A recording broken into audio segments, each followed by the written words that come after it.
Good evening, everybody. Grievous here, bringing you a tutorial on HABs, how to build them, and my suggested build order for different HABs, along with what modules to use. This is one of the more complicated parts of the game, and one that a lot of people struggle with. So, how do we build HABs? In order to build HABs, you need two things at first: boost and money. If you have these things, you can scroll out to the space layer, click on the orbit that you want to build in, and select, well, found platform will be the one you start game with, but you will eventually upgrade this to orbital, which is tier 2, and ring, which is tier 3. These have escalating MC costs going 2, 3, and 4 in order to build, and you do in fact have to be below your MC cap to build them. If you are around a space body that has open sites left, you can also found outposts which allow you to mine. Mining is how you get space resources. One thing you're going to want to do relatively early on around any orbital body once you have the technology is to build a construction module. These will let you build your HAB using space resources and in much faster time. If you build with money or boost, that means you send the module from, or the HAB from Earth to the body. Let's go over to Mars right now. We can see if we want to build a new outpost from space, it takes 30 days. We want to build it from Earth, takes 158 days. You can also use construction kits to do this, but that's a little bit more complicated. Just know that having a working construction module in an orbit will vastly speed up everything that you're doing. Construction module we'll get to in more of the tech tree guide. Secondarily, I actually have been trying out some new sound settings. Please let me know if I'm more clear or any other sound issues come up. I forgot the name of the person right now, and I'm not going to look it up, but a few people reached out, and one person sent me directly a good video that I went to, and it sounds better to me. Please let me know if it sounds better to you. Anyway, continuing on. How you found HABs usually is you do not do anything until you land your first moon mine, which allows you to get any amount of space resources. The space resources you particularly care about for going from the moon to Mars are metals. Secondarily, you care about water and volatiles, but mostly you want metals.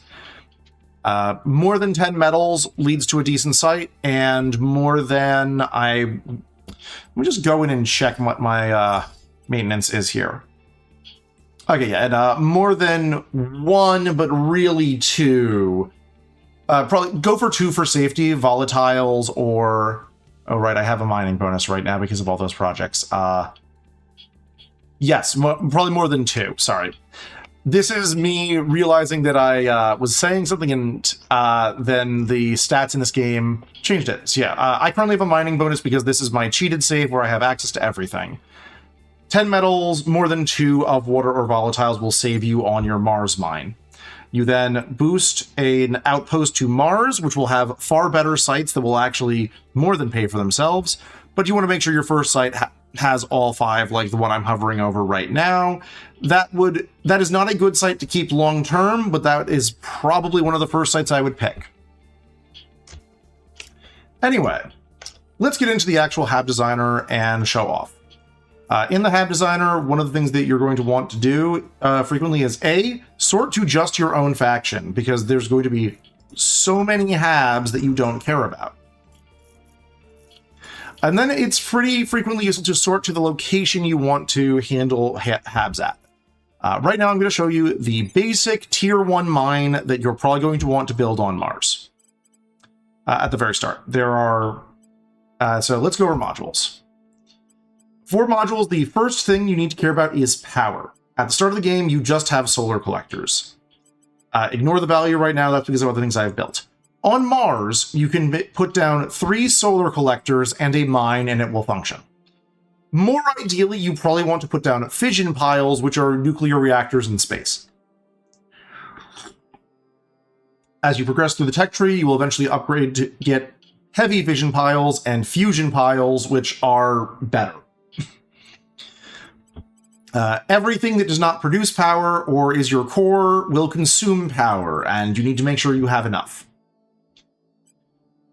We're going to gloss over tier 1 HABs mostly because their lifespan is very short, and mostly you're going to use them for plopping down initial mines on Mars and upgrading them to tier 2. You can found tier 1 Habs in Earth orbit to get limited science bonuses. Doesn't matter that much. So, moving on to tier 2. This is what I tend to build for my tier 2 Mars mine. I'm going to go through each of these modules to explain why they're here and why they're important. First off, there is the mining module. You basically want to immediately upgrade this. Tier 2 to tier 3 we're going to discuss very shortly, but tier 1 to tier 2 pays for itself almost immediately. Next up, power modules. These are also important to immediately upgrade. Going over to the right-hand side, these are the 4 modules I consider vital for every Hab unless you have a good reason why you don't want to do them. First up is the Ops Center. The Ops Center gives you mission control at the cost of 30 money, 5 volatiles, 5 metals, and 2.5 nobles per month, along with 100 power. Reasonably expensive, but the important thing is this makes our T2 Hab core MC positive. Building an Ops Center on every Hab is how you do mass space expansion, but they do take half a year to build, so there's waves of that. Next up is our farm. There's a crew cost per month for in water and volatiles for the amount of crew that the Hab takes. A farm will nullify 600 of that. You will note in my tier 2 design we are nullifying exactly our crew cost. That is by design. These are very important because they save you 17.5 water and volatiles per month. That is a better net return than basically anything else we'll have. Third module is our nanofactory. This is in that construction module line. This module will both give us a money income at the cost of some water, volatiles, metals, and nobles, and also do 2 very important things. The first thing it will do is speed up the construction of every other module while it's active. It will also allow us to found tier 2 settlements in the planetary system that the nanofactory is in. Very important for everything. Lastly, we have our Skunk Works. This gives us 1 cog. It improves our project research. I put 1 of these on every mine. Eventually, you'll have enough mines that this will just complete everything. Early on, you might want to consider putting 2 on every mine, but they can later be replaced by more important modules. So these 4 I consider core to every mine. In Earth Habs, I also do these 3, but not Skunk Works, because a Skunk Works in a Earth orbit lets the AI perform nasty missions on you, sabotaging your research. Now we're going to move over to the left-hand side of my mine, where this you can get generally a lot more creative with what you want. I usually put down a materials research center. We'll get to the reasons why soon for our science bonus, but part of the reason for this is because until you have any defenses, this is going to give you the best chance of stopping bad events from blowing up your mine. Next up, we have a layered defense array. This is the second tier of the defense modules. Usually I leave this at tier 1 until the aliens start getting very nasty with their retaliations, upon which time it upgrades to tier 2. Defense modules are a lot stronger on mines than they are in space. For Mars, which I would be defending with a fleet, I just want this LDA to maybe soften up the fleet and give me a chance for my ships to get to it before it bombards down all of my nice things in this mine. Here I put a Marine Company barracks. There's no real reason for this besides it's an ops income. And I put a Space Science Research Center for a little bit more research. These last 2 slots you can kind of do whatever you want with. They could be research campuses if Mars has enough population. They could, which is a module which consumes 1 MC for a lot of research.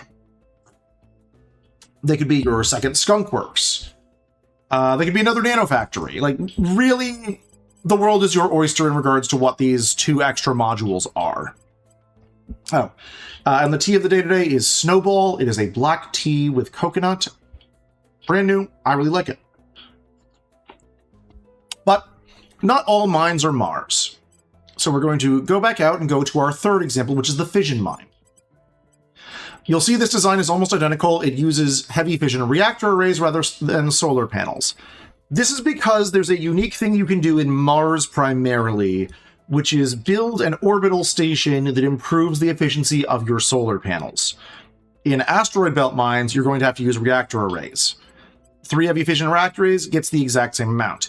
Here I do 2 LDAs because I'm not intending to defend this with any of my ships. So I really need to dissuade the AI from attacking it, and I find the price of doing this is worth the cost. Other people do not. There are some people who leave these mines completely undefended. I really don't like doing that. Going on, though. Tier 3. Tier 3 is a complex discussion, especially in regards to mines. This is what I usually do on Mars. Here you can see the research campus that, provides a huge amount of science. I have so many of these that despite having the Tier 3 version of the Ops Center, the Command Center, I'm still net negative in terms of mission control. Why are these not Tier 3 research campuses? Well, that's because Tier 3 research campuses require 50,000 people to be on the body. And right now, there aren't. In your games, when you're upgrading to this, it's probably going to be worth it to do the Tier 3 one instead. I also have the Tier 3 agricultural complex, which handles up to 3,000 crew. 2 of them are built under the idea that this hab would in fact go up to Tier 3 research campuses. But you'll notice there are some Tier 2 modules left, like the Skunk Works. Well, this is because I don't think the Tier 3 module is worth it. If we look at the Foundry, it gives us 2 cogs at the cost of 90 power, 30 money, 10, 10, 1. 1 cog for 10 money, 3, 3, 3.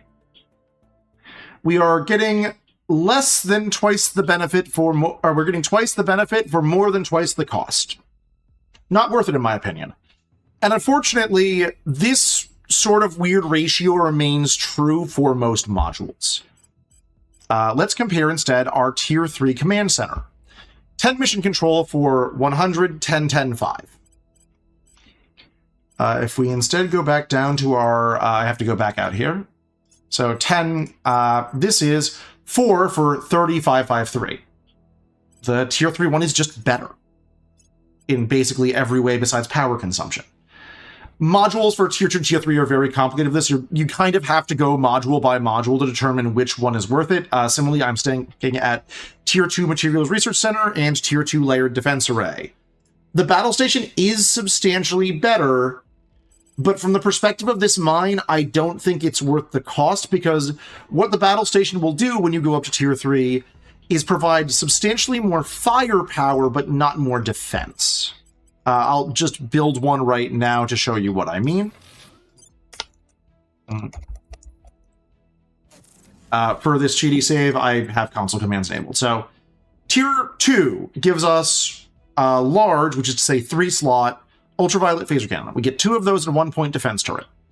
Tier 3 gives 3 phaser cannons at a larger size and still 1 phaser turret. This to me is not worth it in regards to better defending my hab compared to this at substantially higher costs. And lastly, we have the Tier 3 mine.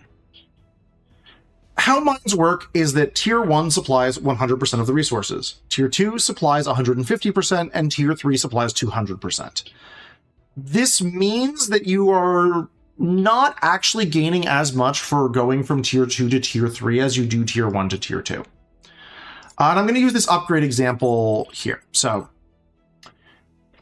you have a Tier 1 mine. It gives you 10 resources. You have a Tier 2. It gives you 15. You have a Tier 3. It gives you 20.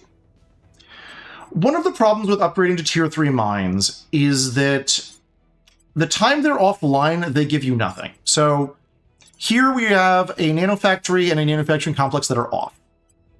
You can toggle them on or off with a button over here. There's usually no reason to do this unless you're below power on something. The Tier 3 mine takes 160 days to build, at which time it is offline and not doing anything. It also costs a hefty chunk of change. That's, for this mine, 2/3 of a month's worth of production on water and volatiles, and 1, 2, 3, a little less than 4 months production on metals. Also, the nobles don't change at all. Mathematically, if we ignore the construction cost, it will take this upgrade 16 months to pay itself off. So not quite a year and a half. Oh wait, sorry, no. I looked at the wrong thing on my chart. It will this one will take 22 months to pay off almost. So almost 2 years. If this is the reason why upgrading from tier 2 to tier 3, if you are at a bottleneck, will not fix your bottleneck. You need to reduce your cost or build more tier 2 mines. Upgrade from tier 2 to tier 3 mines when you can afford it. But let's turn on this nanofactory. Our upgrade to tier 3 now takes 120 days. Shut it down. 160 days. That extra 40 days knocks off 5 months from the time. So this is the one that will take 16 days to pay itself off. If we have our tier 3 manufacturing complex, this upgrade goes down to only 96 days, resulting in it taking 13 months to pay off, barely more than a year. Now, I've done a bunch of math, and the answer is, if you are building straight to tier 3, just build the tier 3 mine. It will be the best break-even time you can get, basically. Do not build a tier 2 and wait for the nano, just build tier 3. However, most of your mines are going to be something that you have sitting at tier 2 for quite a few years. This is one of the reasons why every mine needs a nano, is because having that nano both gives you money and it cuts a huge amount of time off your tier 3 upgrade. Also, don't upgrade all of your mines to tier 3 at the same time. But on mines and halves, let's look at Mercury. Mercury is very close to the sun. This means that there is a substantial amount of radiation. You can see solar power multiplier 3.34, 2 times the normal mass to construct shielding because of radiation. Mercury also primarily produces metal. Here's a tier 2 Mercury mine. We can see we have 261 metal. These are both off. Oh my! That's much more water, much more volatiles, and a hell of a lot more metal to do this upgrade. Paying off the price of this upgrade will take you an additional year and a half for your Mercury tier 3 upgrade. Putting, your worst case scenario at it's taking you 4 years and change to pay off. 4 years and change is a substantial fraction of the game, and this is why I basically recommend, unless you know you're playing a very long game, do not upgrade Mercury to tier 3, and especially do not upgrade a bunch of the Jovian system to tier 3, where this is just as bad. But that's enough for mines. These are on bodies. Let's go to Habs. One of the first things you're going to want to build is your low Earth orbit science hab. Around each planetary body, there's something called an interface orbit. This is an orbit that lets you build things that cause particularly nice benefits on the surface. This only really matters around Earth, where you have Tianyong's stage orbit. I don't remember the exact name of the orbits. Forgive me.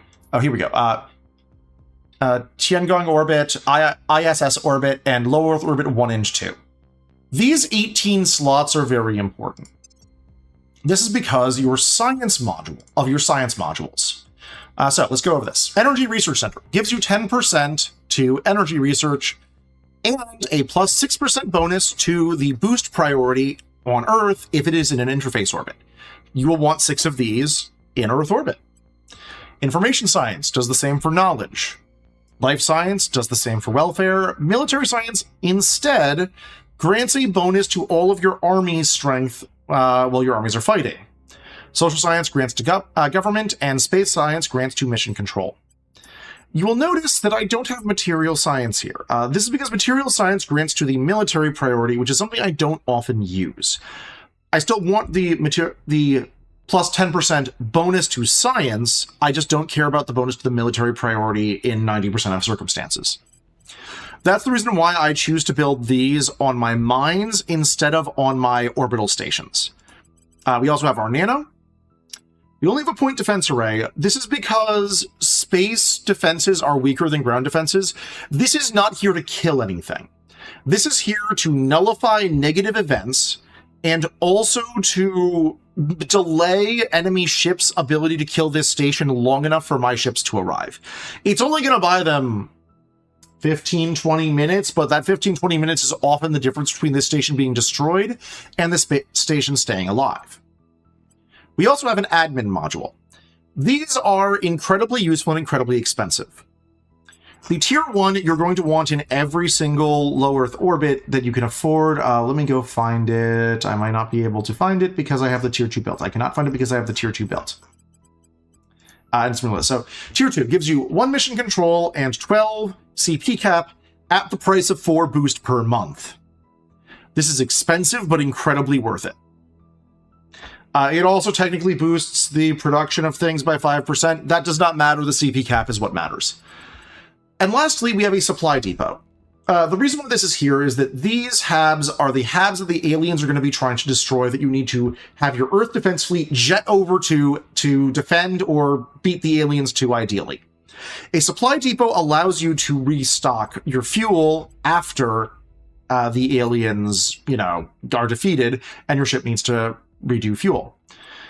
If you are at the fusion array tier, you could replace this with a space dock that would also allow you to build ships at the cost of cluttering your design in your ship constructor. 6 of these is what you need to maximize your science module boosts in Earth orbit. I like building 7 or 8 for redundancy in case I mess up. You're not going to get as many benefits, but also in the event that you mess up, you don't need to worry. A special science Hab, though, is your Xenology Hab. This is the Xenoscience Research Center. It gives you a +2 bonus to alien detection on Earth, where it stacks up to +9, so I want 5 of these on one station, and we are going to tremendously overcap our bonus from Hab modules. There is, however, a nasty event that can happen if you're doing xenoscience research, and this is why we make sure we build a marine module in our Xenoscience Center. It also, unfortunately, increases the cost of the power that we need commiserately. You might wind up having to go down to 4 if you were using regular fission reactor arrays. Sucks. But luckily, you only need 1 of these. If you really want to, you can build a second for redundancy, but it's better to defend the first. I realize there's one that I'm going to skip ahead on my numbering scheme. This is our cheap science generator in Earth orbit. This is not an interface orbit, so it just exists. What this does is it is attempting to maximize the amount of science we make per mission control. We use solar arrays because they are cheaper than fission arrays. You might choose to do fission and add an ops center instead. I think there's actually pretty good arguments in favor of that. We have a nano just because we want a nano basically everywhere. And then we use space science research centers.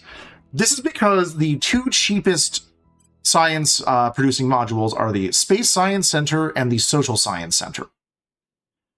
They're basically the same. Social science is very technically more expensive. It doesn't really matter that much. You can build these and put them anywhere and, convert 3 MC into 80 science. And, a bit of other resources. It's just a nice little thing to have around. But let's say we're going up to tier 3. Well, tier 3 science. I don't need to build any more of these, and I see no need to upgrade them. However, we have a few benefits. We can go to Manufacturing Complex. Gets us much more money, which is fantastic. If you have the boost, you can upgrade your admin tower to an admin complex and get, a lot more resources for the amount of boost you're spending. We can get an agricultural complex to cut down on crew costs. We can finally give it its command center to nullify mission control. Add in the Materials Research Center just, to have everything, and then you sort of do whatever you want to. Do you want a research university to increase its amount of science at the cost of MC? Do you want a communications hub to increase the strength of public campaigns here rather than building a dedicated station? Do you want Marine Company to give you an ops income? Again, the world is your oyster. A notable one here is this communications hub. You want +9. This is a tier 2 module. I usually build a station that is all the tier 1 module called is that it? No. Sorry. That is called the broadcast outlet. These, again, interface orbits only. They boost your public campaigns. There is also the... where I just saw it. Was it the broadcast? It was broadcast, and then... listening post, which boosts your ability to detect enemy counselors. These you're going to want to max out too. Just take some time. But these are all nice and dandy, but there's these shipyards and things that we need to defend, right? Well, here is my standard small shipyard. I say small because it has 3 shipyards. It also has its ops center and its skunk works. In Earth orbit, I would replace the skunk works with another shipyard, provided I had enough power. You also need to defend your defensive modules. The reason for an LDA here over a PDA is because sometimes the aliens will directly attack this while your fleet is sitting there. The LDA has a benefit of bonus to targeting rolls to overcome ECM that applies to all defending ships. It also improves your own ECM, making it a tremendous benefit to your defending fleet. It has a farm as a space science research center. The reason why you want a skunk works and a science producer on every hab is because this enables that hab to get some very nice events in the event that is randomly rolled. For most orbits, I find 3 shipyards is sufficient for fleet building in order to defend them, especially if you're doing missile monitors. But let us move on to talk about our actual offensive fleet designer. This is Mercury. Mercury makes your habs more expensive, but you get a tremendous amount of power from solar arrays. This is important for fleets, especially because shipyards are very power intensive. Here's what I normally use around Mercury for my tier 2 shipyard. We have 5 slots for ships. We have Ops Center, Farm, Nanofactory, and 2 LDAs because I really don't want this thing to die. These are mostly for defensive purposes. They're not killing Jack, but they're nice. And then we have our winning the game fleet producer. This is 11 shipyards. What you do with this is you queue up an entire offensive fleet at once and then send that fleet out to go kill something.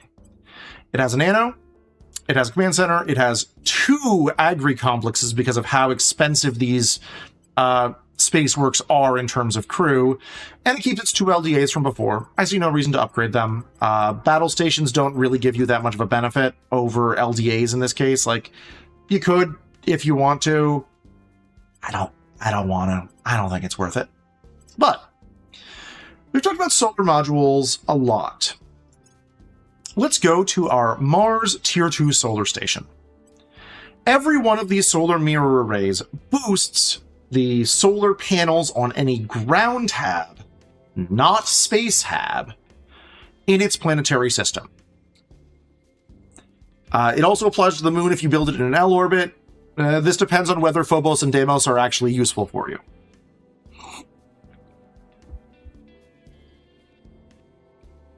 For Jupiter, you probably want to do this on Between the Planet and Sun. I don't think it's worth it to really do this with Jupiter. You have to build a lot of them. But maybe you do, and it's kind of cute to make Solar Jupiter happen. Anyway, 1-point defense array. The reason for this is to stop events that break my mirrors from breaking mirrors and turning off all of my ground tabs. Fission reactor array is enough to power all of these solar mirror arrays. And, yeah, like you could replace one with an ops center and build more. You could do your ops nano. It doesn't need a farm. But I didn't feel the need to do that. You might. And then we have the Tier 3 upgrade for this. This is going to make Mars almost Mercury by itself. Again, we just need the PDA to stop bad events. We have a fission reactor farm and a ton of these nice Soletas. But Graveless, you say? What about science? Well, this is the Tier 2 campus hab. You build these in Earth orbit, or in on Mars, you would instead build something like this in a mine where you don't use the mine because the mine might consume your MC cap. This is one I built in Earth orbit. It's the first one I'll build because it generally takes a while to get Mars up to the population level where you can run campuses. 4 power facilities, 4 campuses, 1 op center, 1-point defense array because all of these modules take forever to build. You really don't want them to break. Your nanofactory to try and recoup this money cost, and your farm. Like, there is actually an argument that you would rather do 2 farms than have the nano factory. I'm just gonna replace that with a farm to show you what happens. Like, there's a solid argument that this is what you want to do instead. I usually do the nano just because it will speed up my tier 3 upgrade when I'm going to tier 3.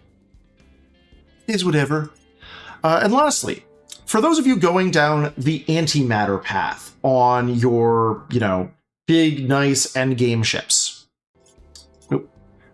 our tier, you want to build this around Mercury because you are not allowed to build antimatter facilities on round habs. They need to be orbital.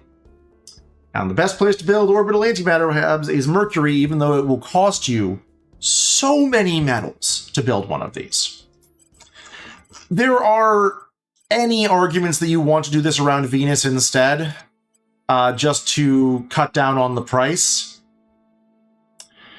I don't like using Venus for basically anything because Mercury is nice and central for my fleet building, but there is an argument to use Venus for this.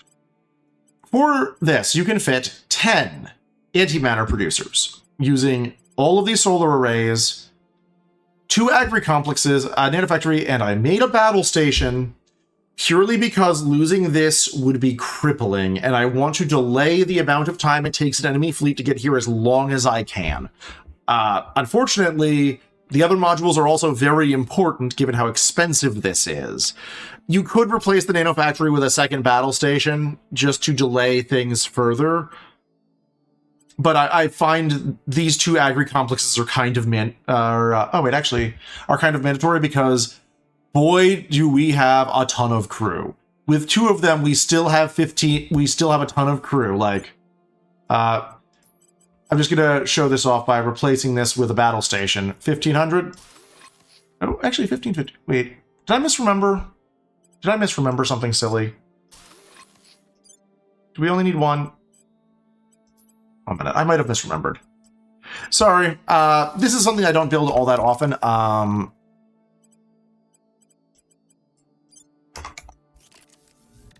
1,500 crew, 3,000, 3,000. Sorry, never mind. Ignore that. I messed up. You only need 1 agri-complex and, if that. Like, honestly, two of these might be too expensive. I might build another LDA instead.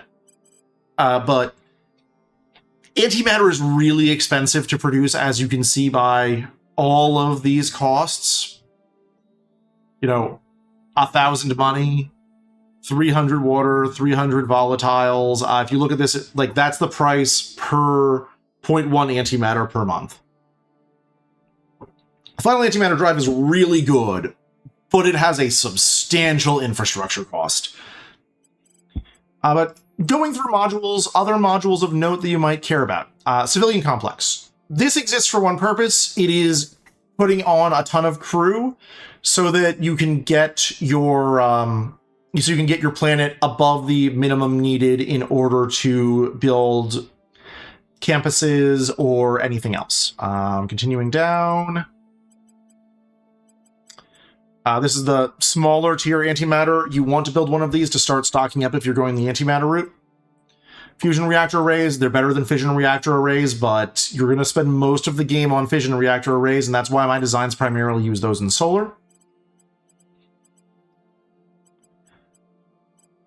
Oh yes, one last notable one if you are looking for cheap space money.